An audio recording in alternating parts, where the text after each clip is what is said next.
Hey everyone, this is Sandra from the Champion Canine. I wanted to make a video going over the different tools we use, explaining why we use them and how they work.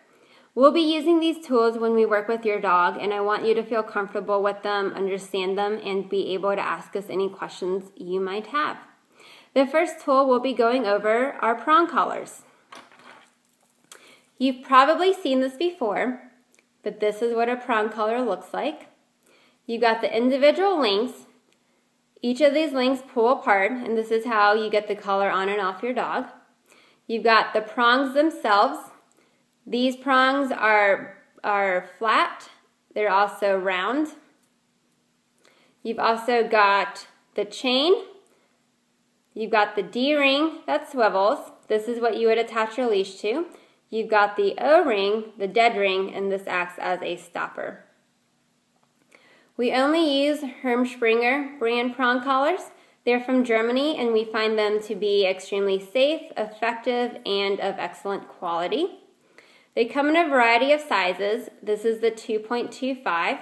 We use this size on the majority of dogs we work with. We also use the larger 3.0. We would use this on large breed dogs or dogs that need a little bit more leverage. We find prong collars to be extremely safe and effective for a couple of reasons. Most dogs that we work with are very used to pulling on a flat buckle collar or a harness, and they no longer react to that type of pressure. When we properly introduce a dog to a prong collar, it provides a type of pressure that they've never felt before, and it gives us a window of opportunity to teach them what that pressure means and how they can turn it off. We find that a dog that is properly introduced to a prong collar needs only the minimum amount of pressure to have a beautiful conversation with them on the leash. We do want the prong collar to sit high up on the neck, so right underneath the chin and right behind the ears, as that gives us the most effective type of communication. Aside from young puppies and very small breed dogs, we start all of our dogs out on a prong collar. We do all of our fundamental work with them, so that would be the sit, down, place, and come command.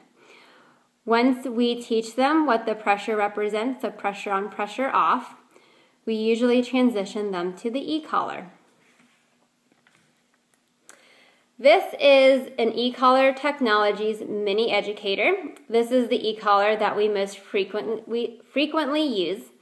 We like these because they are excellent quality, have good warranty, excellent customer service, are very user-friendly, and very intuitive. Unlike store-bought e-collars, this particular one has a level range of 1 to 100. I can't start feeling the e-collar until a level 8, and typically we work on the lowest of levels with your dog. This is the collar part of the e-collar. So you've got the prongs. This goes around your dog's neck, kind of sits on the side of your dog's neck. This collar is waterproof, which is nice, especially here in Asheville where we have lots of water, lots of rivers. And it also has an LED light on it, so if you are out at night with your dog, you can easily spot them from a distance.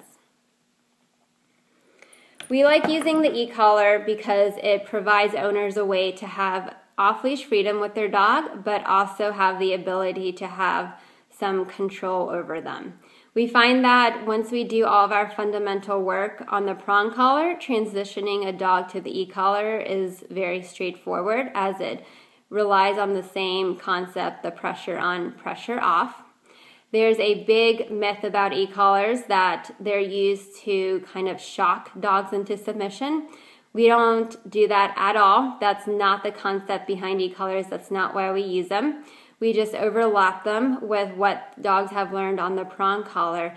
And especially here in Asheville, where there's so many places to let your dog be off-leash, we really find that owners appreciate having an off-leash reliable dog.